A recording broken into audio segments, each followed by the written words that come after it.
ચોખ્ખો થાય એવું ભાઈ ના કરે.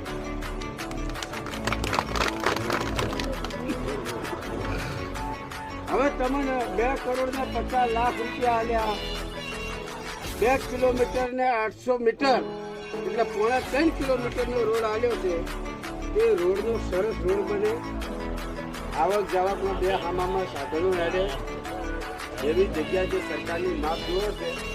એવું થાય છે એ ખબર છે. લેબડે વેડ્યો તો પેલો જીસીબી વાળો 12 ગામનો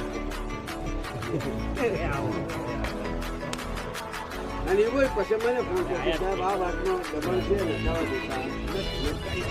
એટલે તમારા ગામ એદરમણા કાકરના એ વાત ઉપર આવતા સૌ ખેડૂતોને વિનંતી કરું છું કે આ રોડ આવ્યો છે, રોડને સારો રોડ બને એવી બહુ સરકાર બધાએ સ્પર્ધા કરીને આવજો. સમયસર તમારું કામ જેમ જેમ થતું રહેશે એમ પણ હું પણ ઉઘરાણી કરતો રહીશ. અત્યારે હાલમાં સુધી જંગલ કટિંગ ચાલુ કરશે, જંગલ કટિંગ કર્યા પછી માટીકામ ચાલુ કરશે, માટીકામ કર્યા પછી નેચરલ નાખી રોલર મારશે. કામ ખૂબ સારું કરશે, એજન્સીઓ ખૂબ સારી કામ કરનાર જે ભાઈ કોન્ટ્રાક્ટરને જે કામ લાગ્યું છે વ્યક્તિ ખૂબ સારો.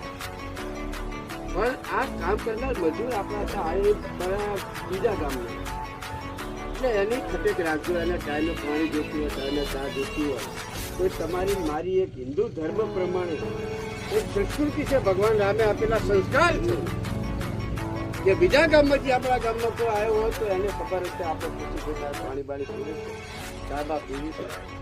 જેમ કે ગમે તેમ કોઈ કામ કરનારો એક માણસ જાત એટલે એની પણ હવે વાદી સમાજ આવ્યો છે. એટલે 2 કામ તો મોટા થયા છે. કાલે જાહેરાત થઈ છે કે વર્ષો જૂની માગણી હતી કે કાંકરેજ તાલુકાના 102 ગામો છે. 102 ગામ ની અંદર તાલુકાની એક જ વહીવટી કચેરી છે. અને આ બાબતની જ્યારે મારા ધ્યાને વાત આવતા 23/12/2024 રોજ મુખ્યમંત્રી આગળ અડધો કલાક બેસી અને આપણા કાંકરેજ તાલુકાની ભૌગોલિક પરિસ્થિતિ સમજાઈ અને સાહેબને વિનંતી કરી ત્યારે ઘણા ને અલગ તાલુકો બનાવી અને ધોળી ધજાનું નામ આવ્યું છે ઓગળ તાલુકો.